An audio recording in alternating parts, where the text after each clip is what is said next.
आखिर कौन है वो अनादि गणेश? विश्व में गौरी शिवा है, जिसकी पूजा शिव और पार्वती के विवाह में हुई। जब शंकर पार्वती का विवाह हुआ तो गणेश की पूजा की गई। वो कौन गणेश है? तब तुलसीदास जी ने नीचे लिखा कि को सुनी जन संशय करे, सूर्य अनादि जी अजान। ये सुन करके कोई शंका नहीं करना, ये बताने वाला आज तक कोई नहीं मिला। लोगों का तो गंगा नहाने में मोक्ष हो गया, आप कह रहे हैं भक्ति करनी पड़ेगी, ऐसी साधना करनी पड़ेगी। या गंगा नहाने से अगर मोक्ष हो? कथावाचक खोल रहा है सभी शंकराचार्य की पोल। उस अनादि गणेश की पूजा देवी देवता भी करते। हम उस अनादि गणेश को छोड़ करके इन देवी देवताओं को, भूतों को, पितरों को, इनको पूजेंगे तो हमसे बड़ा मूर्ख इस संसार में कौन है? प्रामाणिकता को नहीं परख पा रहे हैं। पानी पियो छान के, गुरु करो जान के। कौन से गुरु को करो जान के? तुम्हारे जैसे मूर्ख गुरुओं को चंदन लपेट करके घूम रहे हो, मूर्ख बना रहे हो समाज को। नमस्कार दोस्तों, ऐसे न्यूज में आपका स्वागत है। जैसा कि सतलोक आश्रम बैतूल में आए दिन नए मेहमान यहां पर आते हैं, जिनकी हम कवरेज करते हैं, जो इस समागम को देखने के लिए या फिर इस समागम के नाम को या आमंत्रण कार्ड को पा करके यहां पर आते हैं। तो आइए, हमारे साथ कुछ मेहमान जुड़े हुए हैं, आइए उनसे हम कुछ आपको जो चर्चाएँ हैं वो करके आपको दिखाते हैं कि क्या कैसे यहाँ पर आए। नमस्कार जी। नमस्कार जी। सर, क्या नाम है आपका? मेरा नाम रमाकांत मिश्रा, गुरु बाबा नाम है मेरा। लोग मुझे मेरे नाम से तो नहीं जानते हैं, गुरु बाबा के ही से नाम से जानते हैं, इसलिए कि मैं उस क्षेत्र का ही गुरु बाबा हूँ। और साथ में हम लोग पुश्तैनी गुरु बाबा हैं। हम लोग कथावाचक भर नहीं हैं, गुरु बाबा भी हैं जो लोगों को नाम दीक्षा देते हैं। और हमारे पुश्तैनी पता नहीं कितने पुश्तों से जो है तो ये गुरु का काम चल रहा है, और लोग गुरु बन करके लोगों को नाम उपदेश कर रहे हैं। और हमारे पूर्वज बाबा लोग भी करते आए हैं, और हम लोगों की पीढ़ी भी यही काम कर रही है। और हम लोग जो है तो चूँकि गुरु दीक्षा देते हैं, इसलिए हम लोगों का नाम गुरु बाबा भी है। और रमाकांत मिश्रा के साथ में जब आप गुरु बाबा लगाएंगे तभी लोग हमारे बारे में जानेंगे कि गुरु बाबा बोल रहे हैं, इसलिए कि नाम लोग कम जानते हैं। गुरु बाबा के नाम से पूरा संभाग जानता है। तो सर, आपने जैसा संभाग का जिक्र किया, तो आप किस संभाग से हैं और कहाँ से, आपका निवास कहाँ से है सर? मेरा मूल निवास तो मैं उत्तर प्रदेश का प्रतापगढ़ का रहने वाला हूँ, पर सन 1980 में हम लोग रीवा ज़िले में आ गए थे। और रीवा संभाग में ही जो है तो रीवा शहर के पास में ही एक यूनिवर्सिटी रोड में जो है तो ग्राम सगरा है। उस सगरा में जो है तो मेरा निवास है। सन 80 से मैं वहीं पर रह गया और वहीं पर रह करके गुरुआना का काम करता था। हमारे चेला लोग जो है पूरे संभाग में हैं, रीवा में है, सीधी में है, सतना में है, शहडोल में है, आपके पन्ना, छतरपुर, देवेंद्र नगर, इधर नागौद इत्यादि जगहों में जो है तो हमारे शिष्य हैं। और उन शिष्यों को हम लोग जो है पुश्तैनी कथा सुनाते हैं। और श्रीमद् भागवत महापुराण, उसके साथ में वाल्मीकि रामायण और शिव पुराण, श्रीमद् देवी भागवत महापुराण, जो भी कथा 18 पुराणों में वो सुनना चाहते हैं उनको वो कथा हम लोग सुनाया करते हैं। जी, तो जैसा कि आपने कथावाचक का जिक्र किया महाराज जी, तो आप कितनी पीढ़ी से आपकी ये कथावाचक थी आपकी? हम लोगों को याद नहीं है कितनी पीढ़ी से है, लेकिन लगभग कम से कम 100-200 पीढ़ी से हम लोग गुरु बाबा हैं। और 100-200 पीढ़ी से जो है तो जहाँ तक हमको याद है, जैसे कि लोग हमारे बताते हैं, हम लोगों की अनेकों पुश्तों से, पता नहीं कितनी पुश्तों से ये गुरु बाबा का जो है तो कार्य कर रहे हैं लोग। और उत्तर प्रदेश से आ करके जो है तो यहाँ पर गुरु बाबा का काम करते थे और कथा बाँचते थे, सुनाते थे। जी, तो सर, जो आप कथा का जिक्र किए, तो आप कथा जो करते थे तो आप इष्ट रूप में किसे मानते थे सर? देखिए, प्रथम दृष्टया मैं आपको एक बात बता दूं कि मैं 12 वर्ष की उम्र से कथा श्रीमद् भागवत महापुराण की कहना शुरू किया। और प्रथम श्रीमद् भागवत की कथा मैंने राम जानकी मंदिर में राम जानकी जी को सुनाया। इसके बाद फिर मैं इंसानों को कथा सुनाना शुरू किया। 12 वर्ष की उम्र में कथा सुनाने के बाद इसके बाद जो है तो 14 वर्ष की उम्र में मैं फिर शिष्यों को कथा कहना शुरू किया। 14 वर्ष की उम्र में जब मैं कथा कहना शुरू किया तो चूँकि मैं गुरु बाबा था, चूँकि पुश्तैनी वो स्पिरिचुअल वाइब्रेशन था, पुश्तैनी जो है तो आध्यात्मिक एक हृदय में जीवन पैदा हुआ था। उस समय में हमारे मन में ये आया कि साधना भी करें, तो उस समय में तंत्र साधना का बहुत ज़्यादा प्रयोग होता था।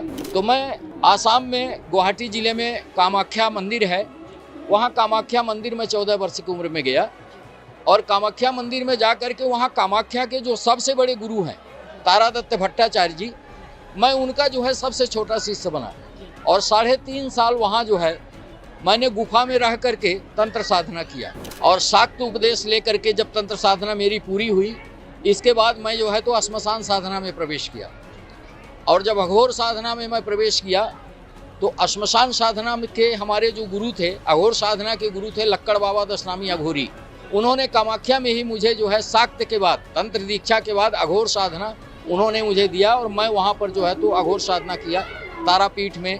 कामाख्या में जो गुवाहाटी श्मशान है उस महा श्मशान में, वहाँ पर भी 1.5 साल रह करके मैंने श्मशान साधना किया। इसके बाद वहाँ से मैं जो है तो सीधे कलकत्ता आया। तो कलकत्ता में जो है तो आनंद मार्ग एक संस्था है, शायद आप लोग जानते हो।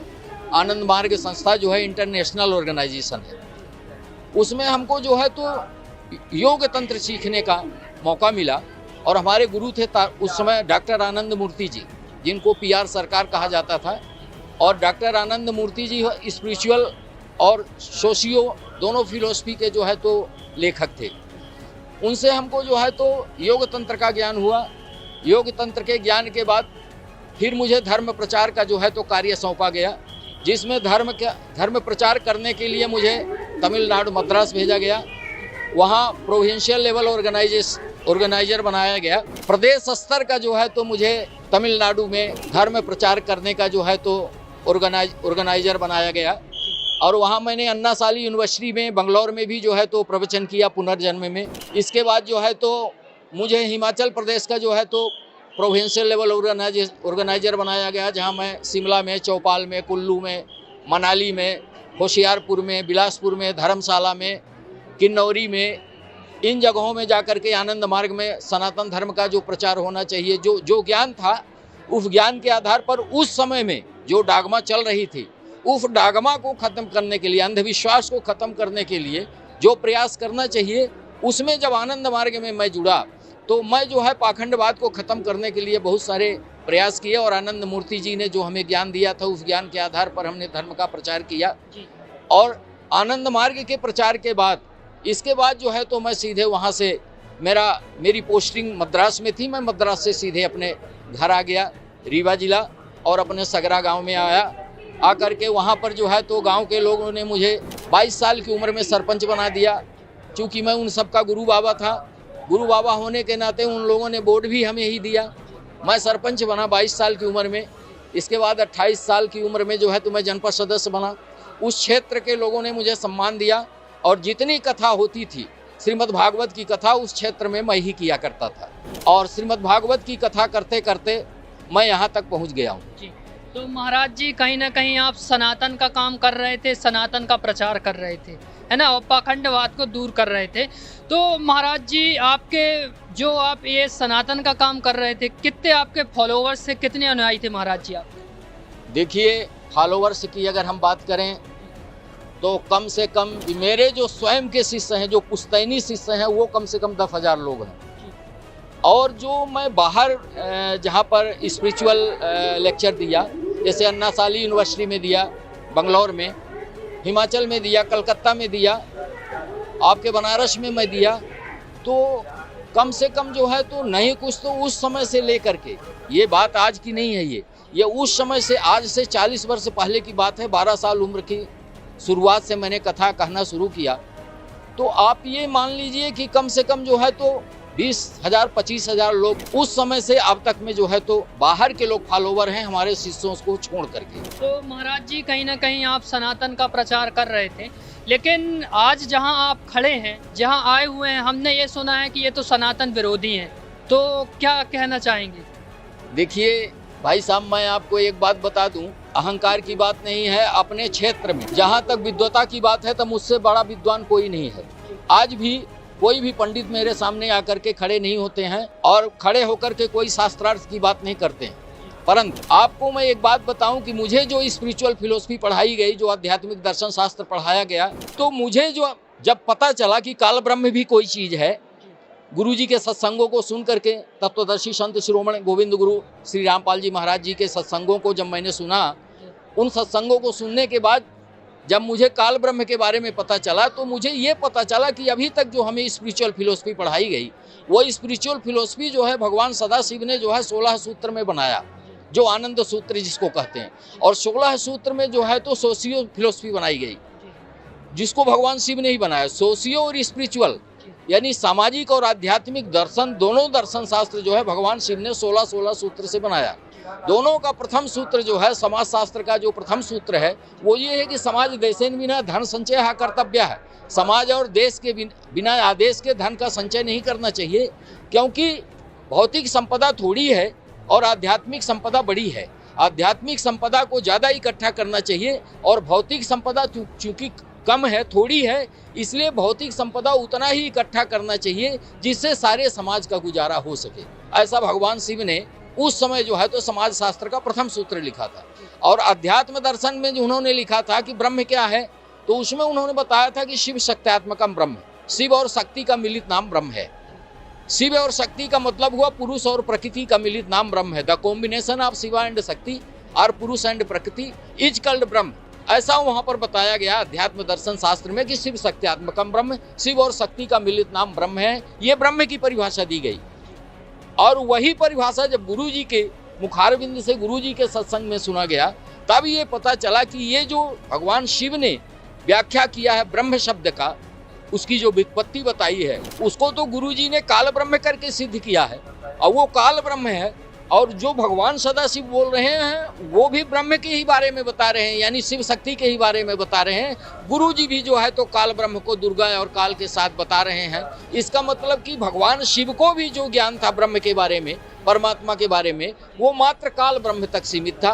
काल ब्रह्म से ऊपर भगवान सदाशिव को भी ज्ञान नहीं था। इसीलिए उन्होंने अपने आध्यात्मिक दर्शन शास्त्र जो आनंद सूत्र है, उस आनंद सूत्र में उन्होंने पुरुष प्रकृति, शिव और शक्ति का ही नाम बता करके और ब्रह्म की परिभाषा को वहीं पर समाप्त किया।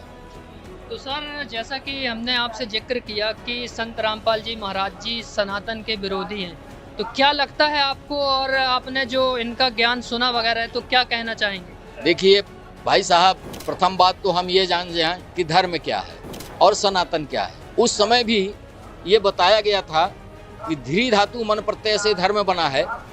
धर्म का जो परिभाषा है कि बृहदेशना प्राणिधानम च धर्म, जो बृहद है और बृहद की ओर ले जाता है, जो बृहद बनाता है, मन को भौमिक बनाता है, अणु मन से भूमा मन की ओर ले जाता है, जो इंटेलेक्चुअल से इंट्यूशनल बनाता है, जो यूनिट माइंड को कॉस्मिक माइंड बनाता है, जो बृहद बनाता है मन को, जो वसुधैव कुटुंबकम की परिभाषा सिखाता है, उसको धर्म कहते हैं। और धर्म का अर्थ होता है स्वभाव। जैसे आग का धर्म है जलाना, पानी का धर्म है गीला करना, उसी ढंग से हर मानव का धर्म है अनंत सुख की प्राप्ति करना। चाहे वो हिंदू हो, चाहे वो मुसलमान हो, चाहे वो क्रिश्चियन हो, चाहे वो पारसी हो, कोई भी ऐसा मनुष्य नहीं है जो अपने जीवन में अनंत सुख की प्राप्ति ना करना चाहता हो। कोई मनुष्य ऐसा नहीं है, कोई ऐसा रिलीजन नहीं है जिस रिलीजन में कोई भी मनुष्य जो है, ऐसा कोई मनुष्य नहीं है जो अपने जीवन में दुख चाहता हो। यानी वो अपने जीवन में मात्र सुख चाहता है, दुख नहीं चाहता। ऐसा सुख चाहता है कोई मनुष्य हो, हर मनुष्य अपने जीवन में ऐसा सुख चाहता है कि हमें अनंत सुख की प्राप्ति हो, एक ऐसा सुख मिले कि जिसके बाद हमें दुख की प्राप्ति ना हो। ये मनुष्य का स्वभाव है, चाहे वो किसी भी रिलीजन का हो। मानव का धर्म है, मानव का स्वभाव है अनंत सुख की प्राप्ति करना। वो चाहे जिस धर्म का हो, जिस जाति का हो, जिस वर्ग का हो, जिस संप्रदाय का हो, अनंत सुख की प्राप्ति करना हर मानव का धर्म है। मानव का ये धर्म है अनंत सुख की प्राप्ति करना। तो अनंत सुख है क्या? तो वेदांत में लिखा है, अध्यात्म दर्शन शास्त्र में, कि सुखम अनंतम आनंदम। अनंत सुख की प्राप्ति करना, आनंद की प्राप्ति। आनंद की परिभाषा जो बताया, तो बोले कि जहाँ पर अनंत सुख की प्राप्ति होती है उसको आनंद कहा गया। फिर बोले आनंद क्या है? तो बोले इत्याहु ब्रह्म आनंदम। परमात्मा की प्राप्ति ही आनंद है। जब तक परमात्मा की प्राप्ति नहीं होगी तब तक अनंत सुख की प्राप्ति नहीं होगी।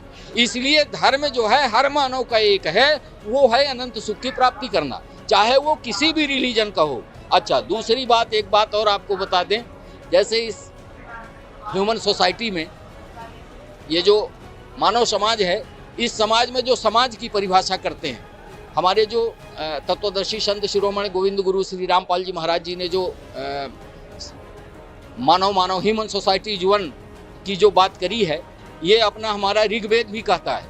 ऋग्वेद भी कहता है कि संग छध्वंग संग बदध्वंग शंभो मनान सिजानताम देवा भागंग यथा पूर्वे संजानानांग उपासते। हम सब मानव एक हैं, एक साथ रहें, एक साथ चलें, एक साथ बैठें, एक होकर के रहें, एक परमात्मा की संतान हैं, एक जगह से आए हैं, एक जगह जाना है, ये ऋग्वेद ही कहता है। परंतु हमारे जैसे कथावाचकों ने उस मानव को जाति भेद वर्ण में इतना बांट दिया कि हर मानव अपने को छोटा बड़ा ऊंचा नीचा मझोला महसूस करना शुरू कर दिया। पर मानव जो है, ह्यूमन सोसाइटी जो है, समाज की जो परिभाषा है, शिव ने ही लिखा सोशियो फिलोसफी में, आनंद सूत्र में, सोशियो फिलोसफी में उन्होंने ये लिखा कि समाज क्या है। तब उन्होंने लिखा समानम यजति इति समाज है। जहाँ हर मानव एक हो, जहाँ हर मानव में समानता हो, उसको समाज कहते हैं। तो बोले फिर ये ब्राह्मण समाज, क्षत्रिय समाज ये क्या है? बोले ये दलबंदी है, ये गोष्ठी है, ये ग्रुपिज्म है, ये समाज नहीं है। ये एक दूसरे को बांटने का, एक कर्म के आधार पर जो है लोगों को बांटने का एक जो ठेका लेकर के लोग बैठे हैं, इन लोगों ने समाज को खत्म किया है, समाज को खत्म करने का प्रयास किया है। लेकिन समाज की जो परिभाषा है, समाज की परिभाषा ये है कि समानम यजति इति समाज है। हम मानव एक हैं, एक परमात्मा की संतान हैं, और हम हर मानव का, सब मानव का एक ही धर्म है, अनंत सुख की प्राप्ति करना, यानी परमात्मा की प्राप्ति करना।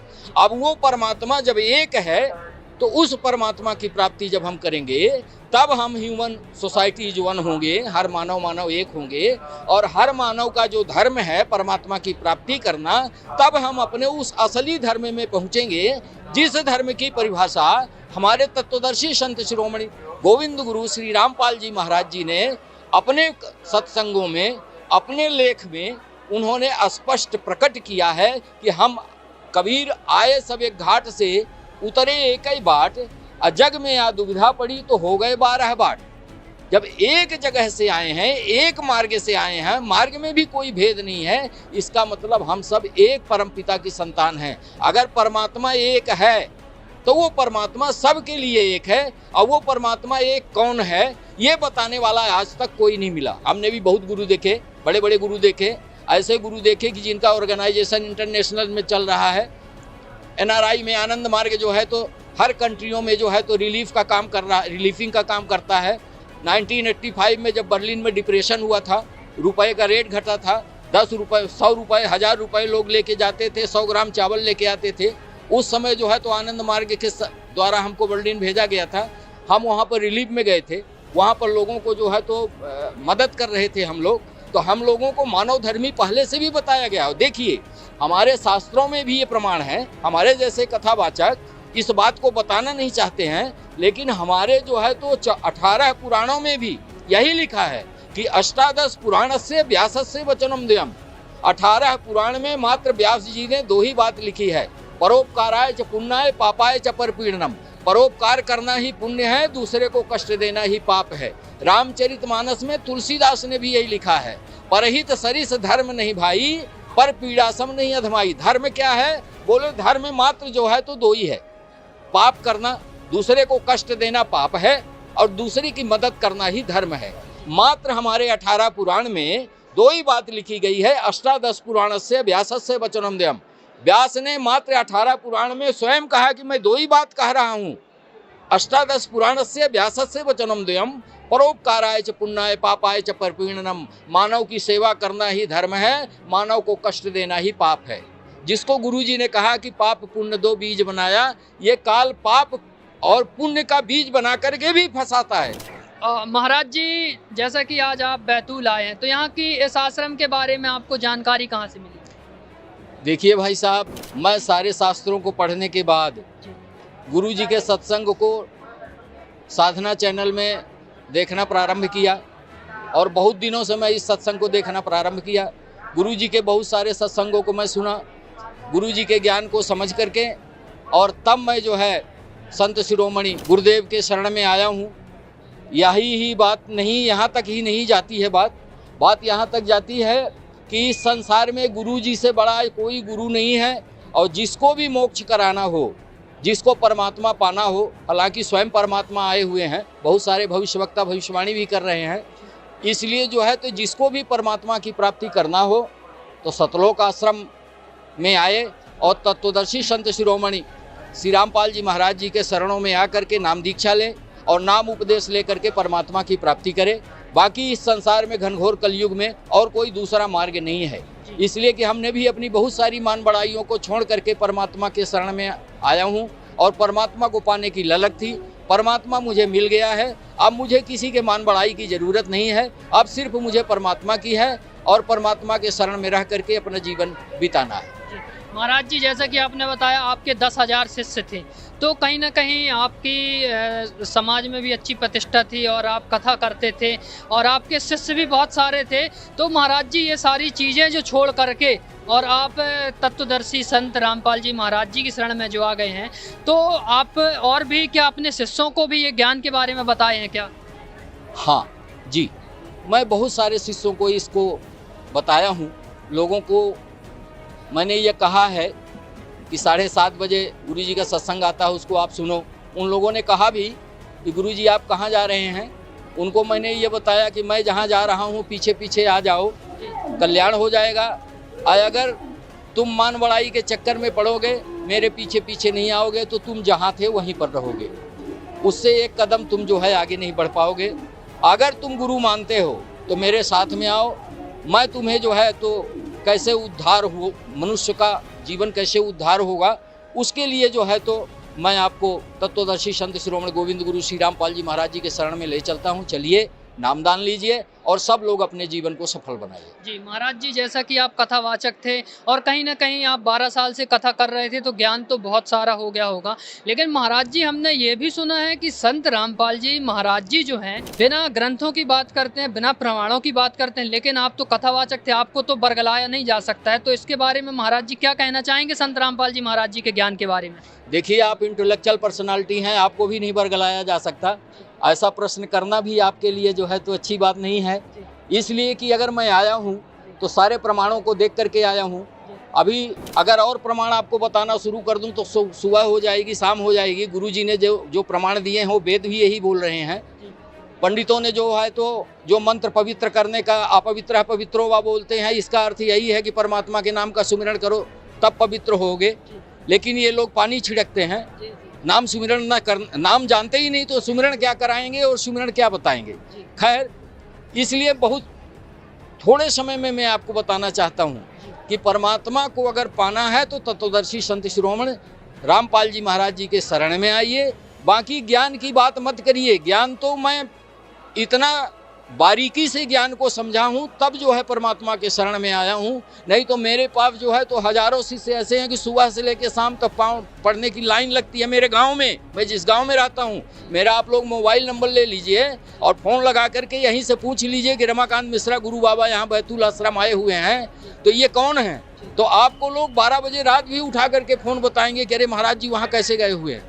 इसलिए जो है तो मैं सबसे ये प्रार्थना करता हूँ कि आप लोग जो है परमात्मा संत रामपाल जी महाराज जी की शरण में आइए। परमात्मा कह रहा हूँ इसलिए कि ब्रह्मा ही में गुरु रे बना पड़ा है। परमात्मा ही गुरु है, गुरु ही परमात्मा है, परमात्मा के अलावा कोई गुरु नहीं हो सकता, ये वेदांत भी बोलता है। इसलिए मैं परमात्मा बोल रहा हूँ कि परमात्मा ही गुरु है, गुरु ही परमात्मा है। तत्वदर्शी संत शिरोमणि श्री रामपाल जी महाराज जी के शरण में आए, परमात्मा की शरण गए और अपने जीवन का उद्धार करें। मुझे तो भाई भगवान मिल गया है, तो मैं तो भाई भगवान को पकड़ लिया हूँ, भगवान के शरण में आ गया हूँ, मेरा तो उद्धार हो गया। जी महाराज जी, हमने बहुत सारे संतों के द्वारा जो कहना चाहिए कि फेसबुक और यूट्यूब वगैरह में डालते हैं कि संत रामपाल जी महाराज जी को संस्कृत नहीं आती, वो अनुवाद क्या खाक करेंगे। तो महाराज जी, आप तो कथावाचक थे, क्या कहना चाहेंगे ऐसे गुरुओं को? मैं शंकराचार्य को खुद ये कहना चाहता हूँ, चाहे अग्नि अखाड़े का शंकराचार्य हो, चाहे जूना अखाड़े के शंकराचार्य हो, चाहे आवाहन अखाड़े के शंकराचार्य हो,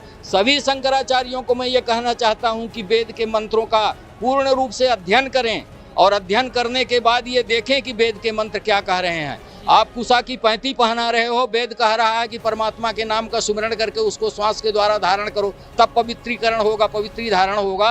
और आप कुशा की पैंती पहना रहे हो, आप जो है तो जल छिड़क रहे हो पवित्र करने के लिए। वेद का मंत्र कह रहा है कि परमात्मा के नाम का सुमिरन करो तब पवित्र होगो, एक्सटर्नल और इंटरनल, बाह्य और अभ्यंतर। और आप हमें दिखा रहे हो कि लीजिए चावल खाइए और थाली में गोबर रख के खिला रहे हो।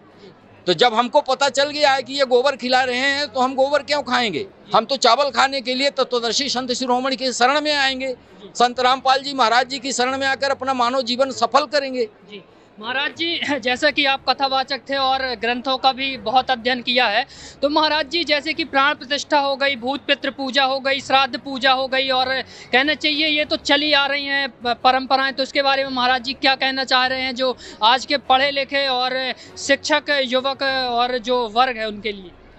देखिए, ये तो बहुत छोटी सी बात है, कम पढ़ा लिखा व्यक्ति भी ये बता सकता है कि as you think so you become. Science की थ्योरी है, विज्ञान की ये थ्योरी है कि आप जैसा चिंतन करेंगे वैसा ही हो जाएंगे। As you think so you become, उसी को शास्त्र कहता है कि जहाँ आशा तहाँ बासा हुई। मृत्यु काल के समय में, मरते समय अंतिम श्वास में आपकी जहाँ पर आशा जाएगी वही आप बनेंगे। श्रीमद् भागवत महापुराण में एक कथा है जड़ भरत की। जड़ भरत मृग पाले थे, मरते समय उनको मृग याद आ गई तो दूसरे जन्म में वो मृग हो गए। इसलिए जो है as you think so become, आप जैसा चिंतन करेंगे वैसा ही होंगे। ये साइंटिफिक रीजन है, विज्ञान की भी थ्योरी यही है। इसलिए जो है भूत की पूजा करना, प्रेत की पूजा करना, 84 लाख योनि में आप प्रेत की पूजा करोगे, भूत की पूजा करोगे, देवी देवताओं की पूजा करोगे तो आप उसी योनि में जाओगे। इसलिए कि आपका जैसा चिंतन होगा उसी चिंतन के आधार पर अंतिम श्वास जैसे निकलेगी वही उसी योनि में आपको जाना है। इसलिए भूत पूजा करना, प्रेत पूजा करना ये मूर्खों का काम है, ये ज्ञानियों का काम नहीं है। और जो ऐसा कर रहे हैं वो मूर्ख प्राणी हैं। मानव में जन्म पाने के बाद भी अगर वो भूत पूजा और देवी देवताओं की पूजा कर रहे हैं वो मूर्ख प्राणी हैं। उनसे बड़ा मूर्ख इस संसार में कोई नहीं है।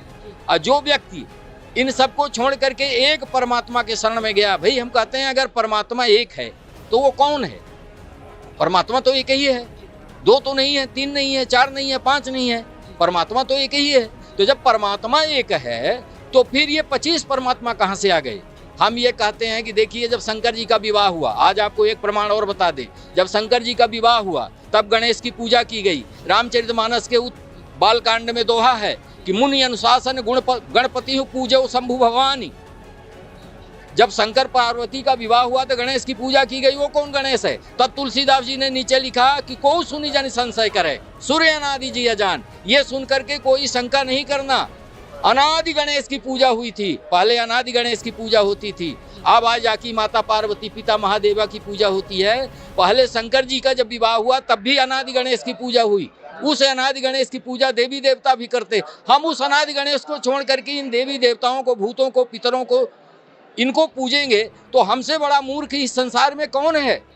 हम किस चीज़ के शंकराचार्य हैं, किस चीज़ के ज्ञानी हैं, कैसे धर्म गुरु हैं जिनको हमको स्वयं का ज्ञान नहीं कि धर्म क्या है, और ये ज्ञान नहीं कि परमात्मा क्या है, और ये मालूम नहीं है कि असली गुरु कौन है, किस सदगुरु की शरण में हमको जाना चाहिए। जब हमको ये ज्ञान नहीं है, हम गुरु की प्रामाणिकता को नहीं परख पा रहे हैं। पानी पियो छान के, गुरु करो जान के। कौन से गुरु को करो जान के? तुम्हारे जैसे मूर्ख गुरुओं को चंदन लपेट करके घूम रहे हो, मूर्ख बना रहे हो समाज को। मानव का जीवन बार बार नहीं मिलता है, और इस मानव जीवन को अगर तुम बर्बाद कर रहे हो, तुमसे बड़ा अपराधी इस संसार में कोई नहीं है, तुम्हारे लिए कहीं जगह नहीं है।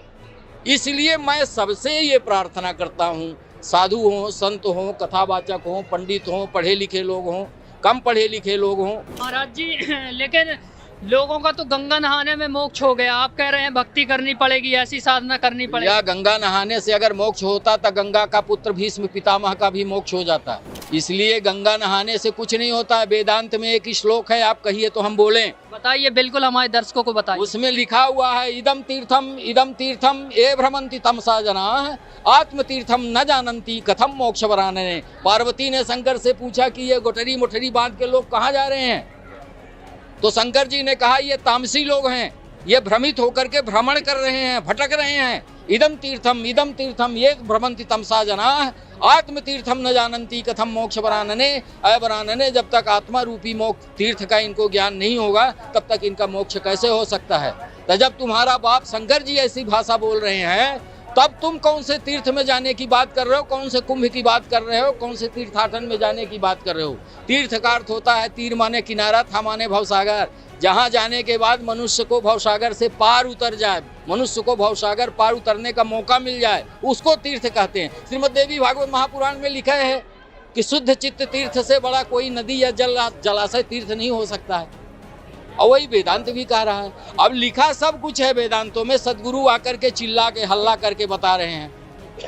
अब तुमको मान बढ़ाई और पांव छुआने की आदत पड़ गई है, गुरु कहलाने की आदत पड़ गई है, गुरु बनने की आदत पड़ गई है, मीठा मीठा भोजन करने की आदत पड़ गई है, फ्री का माल खाने की आदत पड़ गई है, फ्री का पैसा लेने की आदत पड़ गई है। तो तुमसे नहीं छोड़ा जा रहा है, तुमसे नहीं छोड़ा जा रहा है, तो तुम सही को गलत बता रहे हो और तुम स्वयं गलत हो। हम कहते हैं 20 नक्कटा मिल जाए और एक नाक वाला उसके बीच में चला जाए तो 20 नक्कटे कहने लगे हैं इसके नाक है, इसके नाक है, इसके नाक है, तो नाक वाला नाक थोड़ी कटा देगा। वो तो नक्कटे हैं, वो तो कहेंगे ही कि इसके नाक है। इसलिए संत रामपाल जी महाराज जी हमारे सदगुरु हैं, परमात्मा हैं। इन सभी साधु संतों को मैं ये कह रहा हूँ, कथावाचकों को, ब्राह्मणों को, पंडितों को, पढ़े लिखे लोगों को, साइंटिस्टों को, प्रोफेसर को, लेक्चरर को, आचार्य को, संस्कृत वालों को, सबको मैं ये बोल रहा हूँ जो ये कहते हैं कि संत रामपाल जी महाराज जी संस्कृत नहीं जानते। अरे उन्होंने संस्कृत का पूरा भेद खोल दिया। तुमको संस्कृत नहीं आती है कि वेद का मंत्र क्या कह रहा है, तुम क्या कर रहे हो। तुमको संस्कृत आती तो तुम वो काम करते जो वेद मंत्र कह रहा है। परमात्मा संत रामपाल जी महाराज जी ने तो वो किया है जो वेद कह रहे हैं। तो संस्कृत तुमको नहीं आती है कि गुरु जी को नहीं आती? महाराज जी आपने कितनी कथाएं करी हैं? देखिए मैं 12 साल की उम्र से कथा आज तक कहता ही आ रहा हूँ। आज मेरी उम्र 58 साल की हो गई है। और अगर नहीं विश्वास है तो ये हमारे पूर्व शिष्य हैं, ये पुष्पेंद्र दास जी हैं, अब तो दास हो गए हैं, यही हमको लेकर के यहाँ आए हैं। और जो है तो ये पुष्पेंद्र दास जी हमारे जो है शिष्य हैं। इनके गांव में बहुत हमारे शिष्य थे, ब्राह्मण भी थे, ठाकुर भी थे, इसलिए इनसे आप प्रामाणिकता ले सकते हैं, पूछ सकते हैं जी। क्या सच्चाई? सर क्या नाम है आपका? सर मेरा नाम पुष्पेंद्र दास है। तो पुष्पेंद्र जी ये आपके कभी गुरु हुआ करते थे क्या? जी सर, हमारे यहाँ ये जो आज सतलोक आश्रम बैतूल में इस समागम में आए हैं, ये सन 2012 में हमारे यहाँ पिताजी ने श्रीमद् भागवत कथा करी थी, इन्होंने कथावाचक का इन्होंने भूमिका की थी। और उस दौरान हमने भी इनसे गुरु दीक्षा ले ली थी, यानी हमने उसी समय हमने गुरु बनाया भागवत कथा के माध्यम से। जी सर। तो आप गुरु बनाए थे, लेकिन आपने गुरु संत रामपाल जी महाराज जी को बना लिया, तो इनको क्या कैसी चीज़ें बताए जो आज आपके गुरु भी यहाँ कथावाचक भी आ गए? जी सर, ये मैं बताना चाहूँगा कि सन 2012 में हमको नाम दीक्षा मिली। उस दौरान जो हमको गुरु मंत्र दिए थे वो श्री देवी दुर्गा जी का मंत्र दिए थे जाप करने के लिए, लेकिन हमने वो मंत्र बराबर नहीं किया, हमारा मन नहीं लगता था जब मंत्र जाप करते थे। इस दौरान हम परमात्मा की दया हुई और दिसंबर 2012 यानी मई। महाराज जी को आपने कैसे क्या बताया, इनको पुस्तक वगैरह कैसे इनको ज्ञान बताया? जी सर, जब परमात्मा जी का ज्ञान हुआ तो दास सन 2014 में बरवाला में जाके सदगुरुदेव जी से नाम दीक्षा लिया। उस दौरान हमने इनसे संपर्क किया कि परमात्मा धरती पर आए हुए हैं, आप जी ये ज्ञान समझिए। तो हमने इनको ज्ञान गंगा पुस्तक दी और साधना चैनल पर सत्संग सुनने के लिए हमने इनसे अनुरोध किया। इन्होंने बोला कि ठीक है हम इसको देखेंगे, और बोले कि हमारे पास सदग्रंथ हैं, हम उनसे आपकी ज्ञान गंगा पुस्तक में जो ज्ञान है उसको मैच देखेंगे, उसमें कंपेयर करेंगे। यदि सही ज्ञान होगा तो आप जी के गुरु जी से हम नाम दीक्षा ले लेंगे। और इन्होंने उन सभी सदग्रंथों के माध्यम से सदगुरुदेव जी के ज्ञान को जांचा परखा। और आज जो मतलब परम संत गरीबदास जी महाराज के बोध दिवस के उपलक्ष्य में हमने इनसे प्रार्थना की कि आप चलिए भंडारे में और वहाँ का देखिए। यदि आपको रियल लगेगा कि वाकई वास्तविक जो ज्ञान है, जो भक्ति है यहाँ पर है, तो आप नाम दीक्षा लीजिए। और इन्होंने आज के यहाँ माहौल देखा तो ये आश्चर्यचकित रह गए कि ऐसा भी मतलब कोई स्थान है जहाँ पर कोई मतलब पाखंडवाद नहीं है, कोई नशा नहीं है, किसी प्रकार का राग द्वेष नहीं है। और ये पूरी तरह संतुष्ट होके परम संत सदगुरुदेव संत रामपाल जी महाराज जी से नाम दीक्षा लेके आज अपना आत्म कल्याण का मार्ग चुन लिया। जी महाराज जी, आपने आपके शिष्य ने बताया कि आप भी संत रामपाल जी महाराज जी से नाम दीक्षा ले लिए। ज्ञान गंगा की जो इनने बात करी है, ज्ञान गंगा कहीं ना कहीं विरोध वाली पुस्तक है, कहीं ना कहीं उसका विरोध होता रहता है, क्या कारण है महाराज जी उसका विरोध का? देखिए ऐसा है कि ज्ञान गंगा पुस्तक उनको अच्छी नहीं लगती जिनको ज्ञान नहीं है, इसलिए कि ज्ञान गंगा का नाम ही ज्ञान गंगा है, ज्ञान की वो गंगा है। उस ज्ञान की गंगा में जब तक आदमी नहीं जाएगा तब तक उसको कैसे समझेगा। इसलिए ज्ञान गंगा ऐसी पुस्तक है कि पाखंडियों के लिए वो दुश्मन है, उनके पेट में लात मार रही है, इसलिए उनको ज्ञान गंगा समझ में नहीं आ रही है। और जिस दिन उनको समझ में ये आ जाएगी तो सारे लोग परमात्मा की शरण में आ जाएंगे। और जब तक उनको पढ़ना है नहीं, क्योंकि उनको पेट चलाने का मात्र एक ही मार्ग है, इसलिए जो है वो अपने मार्ग को नहीं छोड़ पा रहे हैं, वो पाखंडी लोग हैं। और जिस दिन उनको ज्ञान गंगा समझ में आ जाएगी उस दिन जो है तो वो परमात्मा की शरण में आएंगे। और ज्ञान गंगा का विरोध वही करते हैं जो पाखंडी है। जी महाराज जी, आपसे छोटा सा एक और प्रश्न है, बस आप सभी को कहना चाहिए, आप कथावाचक थे। साधु संत महंत गुरु पीर बाबा जितने भी लोग हैं, आज कहना चाहिए धर्म का बेड़ा उठाने की कोशिश कर रहे हैं, लेकिन कहीं ना कहीं बेड़ा गर्क ही कर रहे हैं। क्या कहना चाहेंगे महाराज जी आप उनको, संत रामपाल जी महाराज जी के बारे में? देखिए, जिसको धर्म का ज्ञान ही नहीं तो वो तो बेड़ा करके ही करेगा। पर परमात्मा तत्वदर्शी संत शिरोमणि जो रामपाल जी महाराज जी परमात्मा के रूप में आए हैं, सदगुरु के रूप में आए हुए हैं इस पृथ्वी में, उनके बारे में जितना भी कहा जाए उतना कम है।